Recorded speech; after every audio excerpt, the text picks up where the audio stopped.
Yaorana et bienvenue dans Manava. Nous accueillons aujourd'hui des passionnés de natation et je vous propose de découvrir tous les bienfaits de cette discipline en leur compagnie. Avec moi sur le plateau Françoise Clairfond, qui est responsable administrative de la Fédération tahitienne de natation, Mélissa Payen, qui est coordinatrice et en charge des formations à la Fédération tahitienne de natation, et Rautu Teawi, qui est nageur du centre de performance polynésien et le plus jeune nageur sélectionné aux prochains Jeux du Pacifique. Bienvenue à tous les trois, ravi de vous accueillir sur ce plateau. Yorana. Françoise, première question pour toi. Tu nous parles de la Fédération tahitienne de natation. Est-ce que la natation est un sport populaire en Polynésie? Tout à fait, on peut considérer ça exactement comme tu viens de le dire, puisque On est entouré d'eau. voilà, on est une île, hein, on est entouré d'eau, donc forcément les enfants de Polynésie vont naturellement de toute façon vers... Ils vont naturellement de toute façon vers le lagon, ils C'est vont ça. essayer de nager. Et en plus, le côté, alors on va dire, pas professionnel, mais plus technique, c'est-à-dire d'aller dans un bassin, d'aller manger selon l'expression du carrelage. Ça, tu dois connaître ça.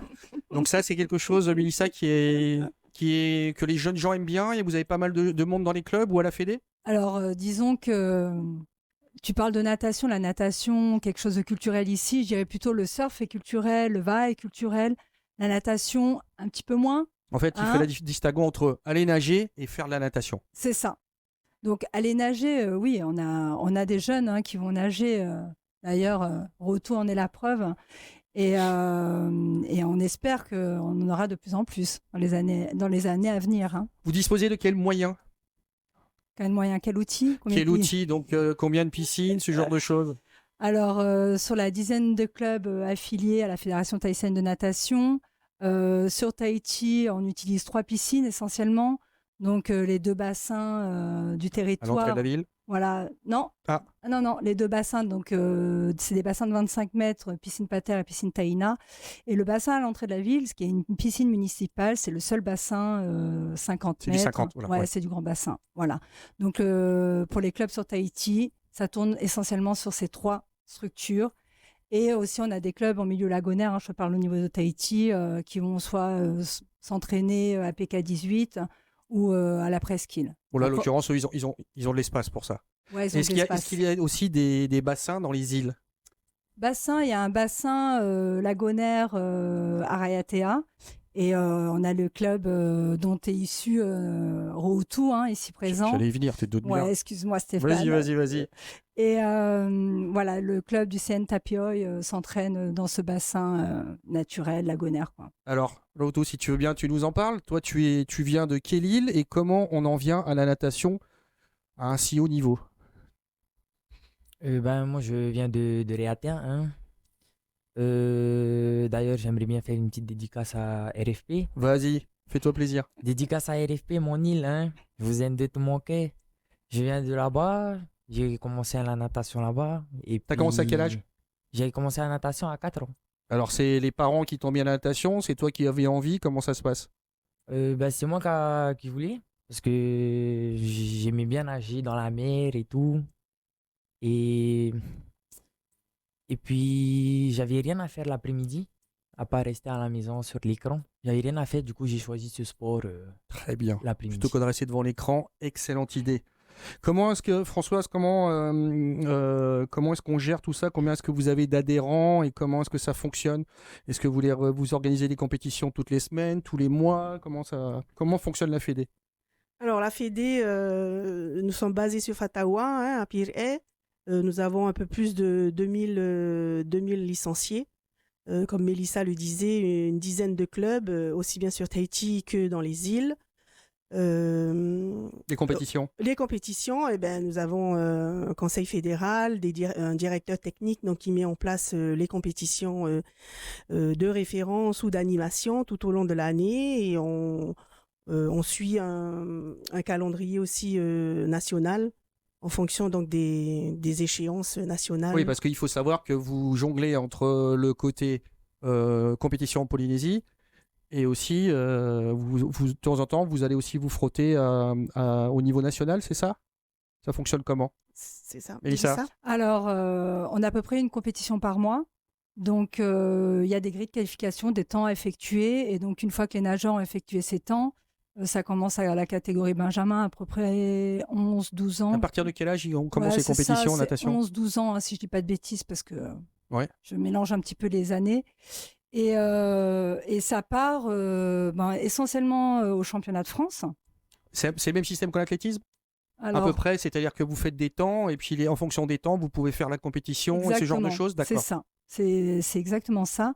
Donc là, pour te donner un peu des chiffres, actuellement, il y a à peu près il y a 7 Benjamins de Polynésie qui sont qualifiés pour les championnats de France qui auront lieu au mois de décembre. En France? En France. Et pour les un peu plus grands, ils sont peut-être 6 ou 7 juniors qui sont qualifiés pour aller soit au mois de décembre pour 2023 ou soit qui vont démarrer en 2024. Alors, c'est assez fréquent quand on regarde les informations. On voit qu'on est très bien représenté au niveau et local et dans le bassin du Pacifique et au niveau national en France. On voit beaucoup de jeunes gens partir et ramener avec des médailles. C'est quoi? C'est lié à quoi? C'est qu'il y a un vrai potentiel technique et qualité en Polynésie? Disons qu'il y a des clubs, déjà des clubs de natation qui sont formateurs, qui accompagnent des nageurs dès le plus jeune âge à apprendre la natation, à avoir le goût de la natation, à les former. Donc, il y a un beau travail qui est fait. Et ensuite, pour les meilleurs et surtout ceux qui le souhaitent, ils intègrent le centre de performance polynésien et qui va signer maintenant sa 5e saison cette année. Et donc, du coup, là, commence à avoir un petit peu tout l'apport du travail qui a été effectué ces 4 dernières années.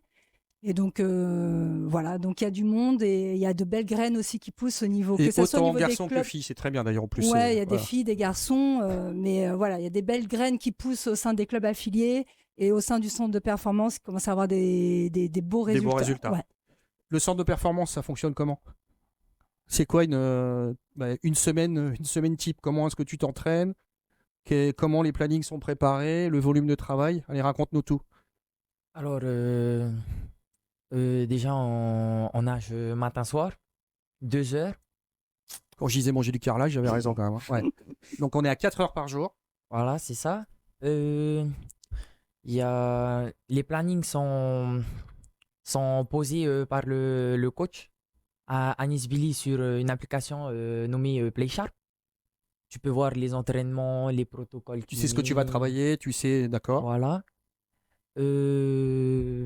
Et entre les 2 entraînements, le matin et soir, on a école. Parce que l'idée, c'est certainement pas de déscolariser ces jeunes gens, bien au contraire. C'est d'en faire des sportifs de niveau avec la tête bien faite aussi, c'est ça? C'est ça, c'est ce qu'on appelle le double projet, le projet sportif et scolaire. Donc, que ça soit au collège Anne-Marie Javoué ou avec le lycée Lamennais, les plannings des jeunes sont aménagés et donc ils peuvent faire leur entraînement bi-quotidien du lundi au vendredi. Le mercredi, le samedi matin, ils n'ont qu'un seul entraînement. Il faut Et un peu de après, relâche, il faut que le corps se repose aussi. Parce oui, que... il faut que le corps se relâche, il faut qu'il se repose. Et puis, il y a d'autres choses aussi à placer en dehors de l'entraînement. Parce que En natation. Tu dois avoir aussi un peu de salle, tu dois avoir un petit peu de muscu, de travail sur le corps, de pas mal de choses. Et ça donne. Alors, si tu me fais ça, je t'entends pas. Faut que tu me répondes, faut que tu me parles. Oui. Et comment on vit à côté de ça aussi? Parce que l'entraînement, l'école, et le jeune homme que tu es, les activités d'à côté, il te reste un petit peu de temps ou c'est compliqué? C'est. T'as du temps pour aller voir les copains quand même? Je les vois déjà à l'école. Voilà, j'ai l'école pour voir les collègues, tout ça, tout ça. Puis après l'entraînement aussi, je fais plein de trucs. Par exemple, hier soir, après l'entraînement, je suis parti courir. Je fais un peu de tout. Je fais futsal, boxe. J'ai le temps de faire des trucs. Ça c'est bien parce que sinon on peut imploser. J'imagine si on fait que ça tout le temps, ça peut être compliqué pour la tête. Disons qu'ils ont de la chance parce qu'avec leur aménagement, ils terminent à 17h. Donc c'est vrai que ça leur laisse Encore 2-3 heures, voilà, on va dire. Ouais. pour pouvoir faire d'autres choses, aussi faire leurs devoirs, se reposer, manger correctement aussi. Voilà, il y a tout ça, ça laisse du temps. Au sein de la fédération, Françoise, vous avez aussi vous avez des jeunes gens, des sportifs à gérer, à manager pour préparer pas mal de compétitions, mais aussi vous proposez un programme que j'ai trouvé fort intéressant, c'est Plan J'apprends à nager. C'est ça, c'est un programme qui existe déjà depuis plus d'une dizaine d'années et qu'on propose aux communes pour proposer surtout pendant les vacances scolaires, les grandes vacances et les petites vacances aussi, des séances de natation pour le plan J'apprends à nager, destinées aux enfants des quartiers prioritaires, âgés de 6 à 12 ans. Donc, on a un partenariat donc, avec les communes pour mettre en place ces séances et les offrir Alors, ils aux apprennent à enfants. nager, vous allez dans le lagon, vous avez du mat. Comment Non, est-ce qu'on alors fait? principalement, on a une convention avec l'IGSPF, le territoire, pour pouvoir justement, pendant ces vacances, profiter des infrastructures gérées par le territoire. Donc, ça veut dire Donc, infrastructure, c'est-à-dire que les bus, on emmène tous ces jeunes alors ça, gens-là et vous voilà, allez. c'est un partenariat donc avec l'IGSPF, nous et les communes. Donc les communes se chargent de trouver donc les enfants des quartiers prioritaires, de mettre en place le transport pour les amener à la piscine et ensuite pour les ramener dans les quartiers. Sécuriser, tout ça. Exact. Alors, j'ai regardé une stat assez folle, c'est qu'il y a un fort pourcentage de jeunes gens qui ne savent pas nager. C'est ça. Et quand j'ai lu ça, je me suis dit, attends Stéphane, tu as dû te tromper d'article, donc je suis allé chercher autre chose. Et dans une île, il y a un paradoxe un peu dingue quand même. On a expliqué, on sait pourquoi ces jeunes gens qui pourtant sont entourés d'eau ne savent pas nager. Alors, je pense que ces stats, elles viennent justement des constats que l'on a fait à partir du programme d'insertion sociale par les activités de la natation mis en place par la Fédé. Et au démarrage donc de ces programmes, nous faisons des tests à l'entrée de ce programme, donc qui dure 10 jours. Et ensuite, on refait le même test à la fin du programme. Et en fait, ces stats, elles viennent de là. Nous avons effectivement constaté que les enfants... Et est-ce qu'en amont, on sait pourquoi les parents ne prennent pas le temps de leur apprendre à nager? Qu'est-ce que Mélissa, tu as une idée ou Françoise, on a une explication? On a plusieurs idées. Déjà, l'accès à la mer, Compliqué. C'est compliqué. Les transports, c'est compliqué aussi.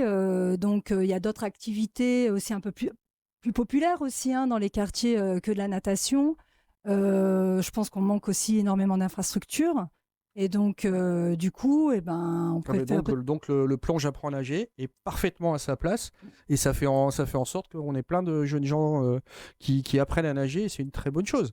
Donc ça, c'est pas mal du tout. Alors, vous avez aussi d'autres plans. Donc, le Weimane, qui est le bassin mobile. C'est ça. Dont tu t'occupes aussi. Tu nous en parles? Parce que je vois que au sein de la Fédé, vous faites plein de choses. Bravo. C'est ça, on a plein d'actions. Donc, alors, le Weimane, l'idée, c'est d'amener le bassin dans les communes. Donc, c'est un bassin mobile. Donc, au lieu d'emmener les jeunes gens en bus pendant les vacances, vous avez trouvé une autre option, parce que c'est pas à la place, c'est une autre option. C'est que vous avez un bassin, une piscine mobile sur roue. C'est ça. C'est sur un gros camion, une sorte de remorque, c'est ça? Non, c'est quoi? On a un camion, mais la piscine dedans qui est démontée. Et après, quand on arrive dans les communes, vous remontez sur place, on la remonte sur place. Donc ça, le dispositif Weimane, c'est en partenariat avec la DG2E, avec la direction de la santé, avec la CPS, avec le pays, avec beaucoup de monde. Beaucoup de gens s'impliquent. Les communes aussi énormément. Donc on arrive au sein de la commune qui a été choisie auparavant. On installe la piscine au sein d'une école maternelle. Et on propose des activités de la natation, donc de l'aisance aquatique, à l'ensemble des enfants de moyenne section, grande section prioritairement, et si on peut, CP. Et la piscine, elle reste pendant 3 mois dans cette commune. Donc ça, c'est vraiment une grosse partie. Je sais que c'est très très populaire parce que je crois que les communes font la queue pour pouvoir bénéficier de ça. Et tant mieux, ça veut dire que c'est populaire et c'est top, c'est bien. C'est top. Mais c'est pas seulement, c'est l'aisance aquatique, on propose de la natation scolaire. On vient en renfort des activités qui sont proposées au sein de l'école. Ensuite, le Weimane, c'est aussi du sport santé. Donc, on propose des activités physiques, que ce soit dans l'eau, dans le bassin ou même terrestre, et à la population de la commune. Donc, adultes, ça peut être les plus jeunes, les adultes, les matayapo. Les ados, les matayapo. Et ça, on propose de faire du sport gratuitement. Qui est une bonne chose dans l'eau parce qu'on ne porte pas son poids, donc on peut travailler plus facilement, plus aisément.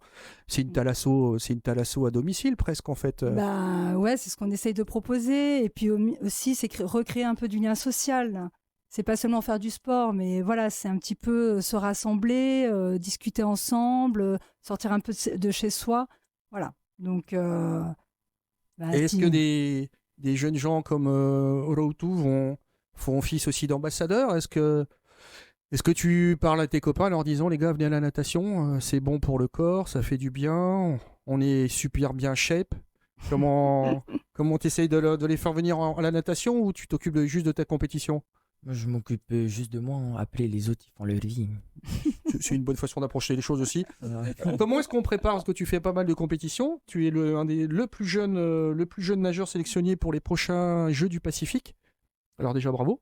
Et Merci comment beaucoup. on prépare ça? Est-ce que la pression commence à monter? Est-ce qu'il y a un programme particulier? Est-ce que tu observes aussi tes futurs adversaires? Est-ce que vous avez des courses qui sont filmées, ce genre de choses? Je pense que les courses vont être filmées, oui.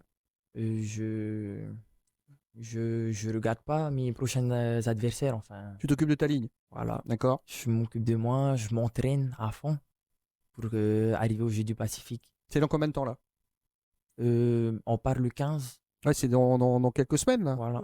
Et le programme a été fait en fonction? Tu commences, je dirais, à monter en puissance pour être prêt pour les Jeux? Ça fonctionne comment? Euh, C'est un programme normal? Non, j'imagine que pour les Oui, Jeux, il y a vous un devez avoir un stage programme bientôt. particulier, non? Françoise, Oui. aide-le. Aide-le, Oui, il est un petit peu intimidé. Ouais, après, il le sait peut-être pas encore, mais voilà, il y a une préparation avec les coachs et tout. Et puis, ils vont avoir un stage hein, où tous ceux qui sont sélectionnés Bon, je te l'apprends, vont tu vas avoir un stage. Hein, voilà, ouais, ils vont se regrouper, ils vont avoir des entraînements bien spécifiques, aussi bien dans le bassin que préparation physique et tout, mentale. On les accompagne Ouais, à très ce niveau-là. important ça maintenant. Tout à fait, vrai que- c'est un tout. Donc voilà, et puis ils vont apprendre aussi à vivre ensemble. Après, on avait déjà fait un premier déplacement sur la Nouvelle-Zélande, justement pour qu'ils voient un petit peu les autres du Pacifique. Ouais, puis puisque- organisation, voilà. la vie en groupe, C'est ça. les horaires, Cohésion et la tout. cohésion, tout ça. Mm, mm. Tu as une spécialité en nage? dos. Ouf, c'est dur ça en plus. Ah ouais, ça c'est pas cadeau ça. Mm. Ah ouais, là il y a du boulot là. C'est costaud ça. Et alors, est-ce que tu as des chances ou est-ce que c'est tes premiers jeux et d'abord tu vas aller, on va dire, te frotter au haut niveau et voir ce que ça donne? Je vois Mélissa et Françoise qui sourient. Alors, je vais poser la question à Mélissa si tu veux pas me répondre. Mélissa, Non, allez, est-ce dis-moi. que tu penses que tu as des chances, Routou? Bah, bien sûr que oui. Ah ben voilà, ben dis-le moi. Voilà, Oui. Ah ben voilà, dis-le à tout le monde. Nous, on veut t'encourager. c'est ça. Comment est le niveau au niveau des Jeux du Pacifique? Lequel de niveau? Le nôtre ou ceux d'ailleurs? Le nôtre, il est bon. Déjà, mais encore, on a Alors. quoi? Les cousins, on va dire calédoniens en face, souvent. On parle souvent des Calédoniens, mais ce ne sont pas les seuls. Hein. Il y a d'autres îles et il y a des bons nageurs de partout, je pense.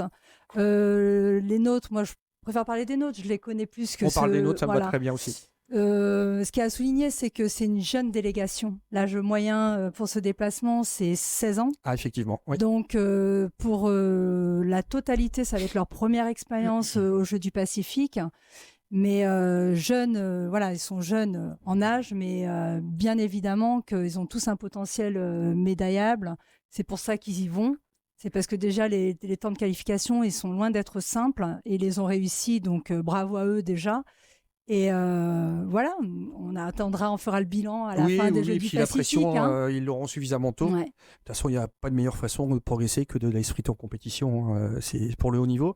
Est-ce que tu as envie plus tard, justement, de passer au niveau national et d'intégrer des clubs mythiques en France, hein? Je crois qu'il y en a un du côté de Marseille qui est très très réputé.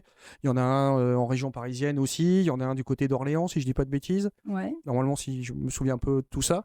Est-ce que c'est un projet de te dire, ben après, j'ai envie d'aller plus haut ou pas? Ben oui, bien sûr, c'est pour ça que je m'entraîne. Parce que je vise le sommet. Je vais aller en équipe de France, faire la Comène, grande compétition. Explique ce que c'est ça, la Comène, parce que nous, on ne sait pas. Alors, la Comène, c'est une compétition de très haut niveau, hein, où il y a les préqualifiés au JO. Ah ouais, là, on rigole pas là. Dès qu'on met JO dans la phrase, tout de suite. Là, on commence à parler au niveau international. Donc, il y a plusieurs pays qui viennent se confronter. Là, ce qu'il dit Routou, c'est voilà, c'est objectif avant de partir ailleurs. c'est surtout d'être sélectionné en équipe de France. Au même titre que là, pour les Jeux du Pacifique, il est sélectionné en équipe de Tahiti. Bien sûr. Et aller un petit peu se frotter au niveau international, donc contre d'autres pays. Et la Common, c'est dans sa catégorie d'âge, chez les plus jeunes. Et donc cette année... Ça permet de voir où ils ouais. en sont, ça permet de peut-être déceler C'est la première compétition où les jeunes sont sélectionnés et représentent la France. Ah, Voilà. ça peut être quelque chose quand même quand tu as à la fois le drapeau de la Polynésie, le drapeau français sur le polo, ça doit être quelque chose, hein, c'est tout le mal qu'on te souhaite, hein. J'espère qu'on va te voir bientôt. Et donc évidemment j'imagine que dans le nageur que tu es, le top c'est quoi? C'est les JO ou les championnats du monde? Si tu me dis les deux, t'as raison. Ouais, tu prends les deux? Allez, on prend les deux aussi. Françoise, Soyons fous. il y a on a aussi, je voulais qu'on parle un petit peu aussi du PISAN. Oui, le PISAN. Le PISAN, alors le Pardon. programme d'insertion sociale par les activités de la natation. Je crois qu'on en a parlé un tout petit peu tout à l'heure. Oui, C'est c'est ça. Au départ, c'est le PISAN qui a ensuite été développé sur le plan J'apprends à nager. Donc, le PISAN, c'est un programme d'insertion sociale par les activités de la natation. Donc, ils sont destinés aux enfants des quartiers prioritaires en partenariat avec les communes. Donc ça englobe tout ce que vous avez parlé. C'est Voilà, bien parce que c'est j'ai ça. fédération très active et très active pour le social. Donc bravo. J'ai découvert toutes vos actions et félicitations. Et c'est une très belle chose. Vous faites aussi, il y a plein de choses. Vous faites la Tahiti Swimming Dream.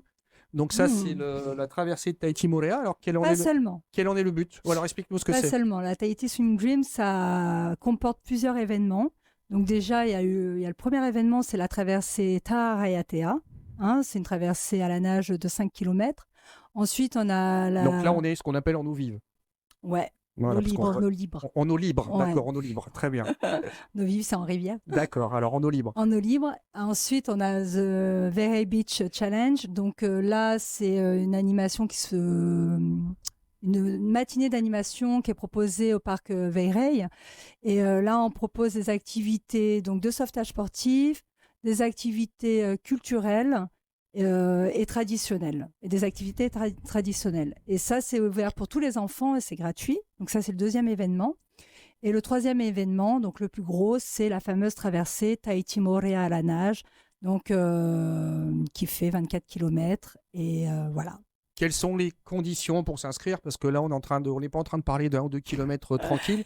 On est en train de parler de 24. Donc, j'imagine que un peu comme dans d'autres émissions, on a parlé de X-Trail ou choses comme ça, vous devez avoir des conditions pour vous inscrire? Les conditions pour s'inscrire. Alors déjà, la course, elle est proposée en relais ou en individuel. Et je dirais les conditions pour s'inscrire, c'est d'être très motivé. Pas de certificat médical? Bien sûr, oui, après, voilà, il y a tout le côté où on s'assure que... Sécurité, je voulais, bien voilà. sûr, tout ce côté-là. Et donc CM et tout. Mais après, il y a un gros dispositif de sécurité qui est mis en place. Donc pour le par nageur ou par relais, c'est un bateau de sécurité avec un pilote sur ce bateau-là, sans compter tout le dispositif de sécurité qu'il y a en plus. Voilà. Au sein de la Fédé, vous gérez aussi donc la natation en eau Libre. Cette fois-ci, je l'ai bien écrit. Ça, parce qu'on a parlé de la natation en bassin, mais ça veut dire aussi que les gens vous avez aussi des compétitions en eau libre, et comment est-ce qu'elles sont encadrées cette fois-ci? Comment est-ce que vous faites pour les mettre en place? Parce que là, chacun fait un peu ce qu'il veut, quoi, là. Enfin, disons qu'on est une île entourée d'eau, donc là, on n'a pas de problème d'outils, parce qu'on a tout ce qu'il faut. tranquille. Et donc, de ce côté-là, on s'éclate. Et après, ce qu'on propose, c'est des petites courses de 500 mètres, donc qui est ouvert à tout public, que ce soit adultes, même les enfants dès leur plus jeune âge. Après, ça peut monter sur des 2000, voire des 5 km. C'est des bouées qu'on installe dans le lagon et on fait faire des boucles aux nageurs. Donc pour nous, c'est des petits événements à mettre en place. Ça se fait très très facilement. Et en équipement, il y a des palmes, il n'y a pas de palmes. C'est proposé, c'est vraiment chacun est libre de choisir s'il veut le faire juste avec une paire de lunettes ou s'il préfère avec des palmes, avec des plaquettes, avec un pool boy, avec un masque, un tuba. C'est vraiment ouvert à tout public et avec matériel ou sans matériel. Alors, des jeunes gens qui voudraient s'inscrire à la natation, on leur demande quoi? Des parents qui se disent, tiens, je pense que les enfants, on va leur faire un peu de sport, puis ça va les calmer un peu aussi, parce que quand on sort du bassin, normalement, on est un petit peu calmé. Qu'est-ce qu'on peut leur conseiller à ces parents-là? Qu'est-ce qu'ils doivent amener comme matériel, ou qu'est-ce qu'ils doivent amener comme document? Comment ils peuvent s'inscrire? Alors pour s'inscrire, la première, il faut d'abord choisir le bassin où on veut donc évoluer.